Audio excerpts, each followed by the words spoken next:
नमस्कार, आप देख रहे हैं धा न्यूज बिहार और मैं हूं अभिषेक मिश्रा। देखिए, बिहार की सियासत के एक बड़े खेल के बारे में हम आपको बताना चाहते हैं। बिहार की राजनीति में ये चर्चा पिछले कई दिनों से है। अगर हम तारीख की बात करें तो 29 दिसंबर की तारीख बिहार की राजनीति के लिए बहुत महत्वपूर्ण रही है। नीतीश कुमार ने अपनी पार्टी की कमान अपने हाथों में ली और उसके बाद से ये चर्चा तेज हो चली, क्योंकि नीतीश कुमार को जानने वाले ये जानते हैं, अगर नीतीश कुमार ने अचानक ये फैसला लिया है कि वो अपनी पार्टी की कमान अपने हाथों में रखेंगे, तो किसी खास उद्देश्य से लिया है और वो खास उद्देश्य नजर आ रहा है। वो बात साफ तौर पर दिख रही है, जिसकी चर्चा हम लगातार कर रहे हैं। ऐसा लगता है राष्ट्रीय अध्यक्ष बनते ही नीतीश कुमार ने एक्सीलेटर पर पैर रख दिया है।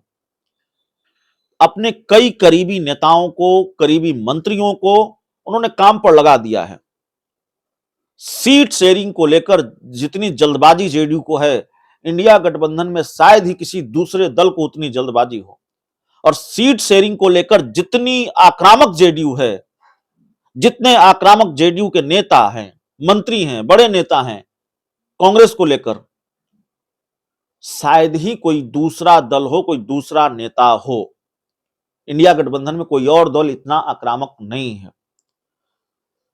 तो साफ तौर पर दिख रहा है कि नीतीश कुमार के राष्ट्रीय अध्यक्ष बनने के बाद, माफ कीजिएगा, राजनीति में क्या असर हुआ है। लेकिन अब सवाल है कि खेल क्या होगा। जो बात कही जा रही है कि बिहार की राजनीति में खेल होगा, खेला होबे, खरमास जैसे ही आता है वैसे ही बिहार में ये चर्चा शुरू हो जाती है कि भाई खेल होने वाला है, खेल होने वाला है। और ये तो साहब 2024 है, ये तो चुनावी साल है, यहां तो खेल का होना तय है।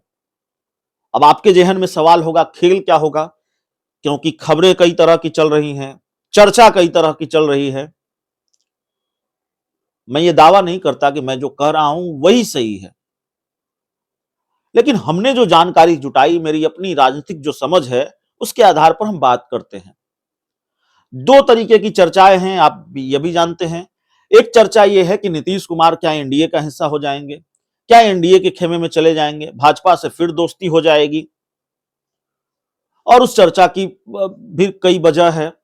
प्रधानमंत्री बेतिया आने वाले थे, उनका दौरा रद्द हुआ और उसको लेकर भी ये चर्चा है। कयासों का बाजार गर्म है कि क्या इसका कनेक्शन नीतीश कुमार के एनडीए में आने की संभावनाओं से है।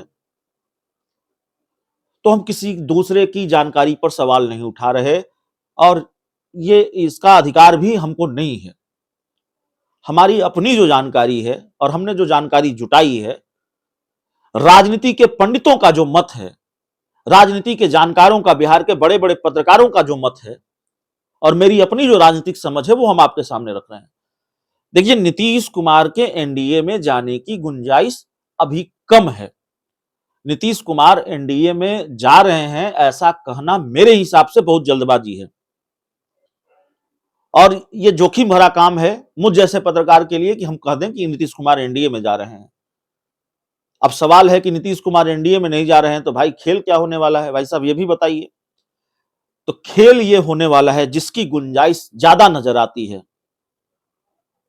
वो खेल ये हो सकता है 22 दिसंबर संभवतः वो तारीख होगी जिसकी चर्चा लगातार चल रही है कि 22 दिसंबर को नीतीश कुमार विधानसभा भंग करने की सिफारिश कर सकते हैं। इसको लेकर कोई खेल कर सकते हैं, ऐलान कर सकते हैं। विधानसभा भंग करने के लिए तमाम तरह की प्रक्रियाएं होती हैं और जाहिर तौर पर नीतीश कुमार अगर विधानसभा भंग करना चाहेंगे तो उनको आरजेडी का साथ भी चाहिए होगा, कांग्रेस का साथ भी चाहिए होगा, जो मेरी समझ है, मेरी जानकारी है।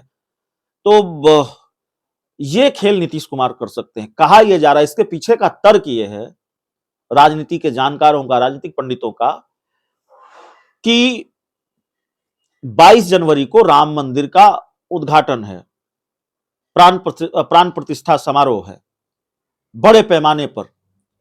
भारतीय जनता पार्टी ऐसे मौकों को किस तरह से भुनाती है, यह बताने की जरूरत नहीं है। इसका आरोप बीजेपी के राजनीतिक विरोधी ही लगाते रहे हैं। तो बीजेपी का खेल खराब करने के लिए 22 जनवरी का कोई बड़ा राजनीतिक लाभ भारतीय जनता पार्टी को न मिल जाए, इसीलिए नीतीश कुमार ने 22 जनवरी की तारीख मुकर्रर की है कि 22 जनवरी को कोई बड़ा खेल बिहार में कर दिया जाए। तो देखिए, दो चीजें हैं जो जानकारी हमारे पास आ रही है, और कैसे आ रही है हमने आपको बता दिया। राजनीतिक पंडितों का मत यह है, बिहार के बड़े पत्रकारों की राय यह है, हमारी अपनी राजनीतिक समझ यह है कि खेल क्या होगा और खेल कब होगा यह तकरीबन तय है। अब न हो तो बात दूसरी है, राजनीति में तो कभी भी कुछ भी हो सकता है, लेकिन विधानसभा भंग होने की गुंजाइश ज्यादा है। बिहार में मध्यावधि चुनाव की गुंजाइश ज्यादा है। 2025 की जगह 2024 में ही बिहार में विधानसभा के चुनाव होंगे। ये बात धीरे धीरे स्थापित होती जा रही है। तस्वीर तब साफ होगी जब 22 जनवरी की तारीख आएगी, जब इसका ऐलान हो जाएगा। ऐलान होगा नहीं होगा देखना पड़ेगा। और तारीख भी 22 जनवरी, तो मुहूर्त और खेल के बारे में तकरीबन धीरे धीरे चीजें स्पष्ट हो रही हैं, लेकिन पूरी तरह से स्पष्ट तब होगी जब इसका आधिकारिक ऐलान हो जाएगा। मैं फिर ये कहूंगा, बहुत बहुत धन्यवाद।